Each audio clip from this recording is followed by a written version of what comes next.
Today's reading is from the Gospel of John, chapter 20, verses 1 to 18.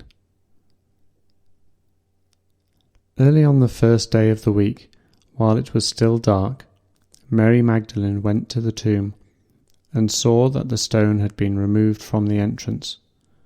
So she came running to Simon Peter and the other disciple, the one Jesus loved, and said, "They have taken the Lord out of the tomb, and we don't know where they have put him." So Peter and the other disciple started for the tomb. Both were running, but the other disciple outran Peter and reached the tomb first. He bent over and looked in at the strips of linen lying there, but did not go in. Then Simon Peter came along behind him and went straight into the tomb. He saw the strips of linen lying there, as well as the cloth that had been wrapped around Jesus' head. The cloth was still lying in its place, separate from the linen.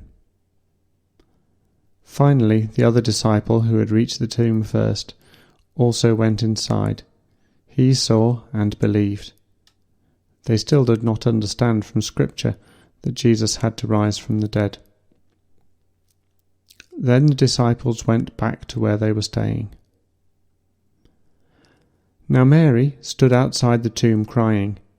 As she wept, she bent over to look into the tomb and saw two angels in white seated where Jesus' body had been, one at the head and the other at the foot.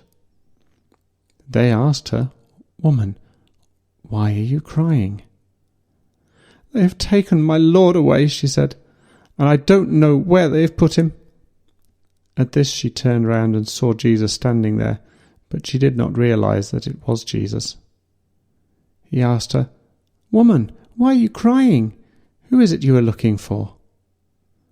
Thinking he was the gardener, she said, "Sir, if you have carried him away, tell me where you've put him, and I will get him." Jesus said to her, "Mary." She turned towards him and cried out in Aramaic, "Rabboni," which means teacher. Jesus said, "Do not hold on to me, for I have not yet ascended to the Father. Go instead to my brothers and tell them, I am ascending to my Father and your Father, to my God and your God." Mary Magdalene went to the disciples with the news, "I have seen the Lord," and she told them that he had said these things to her.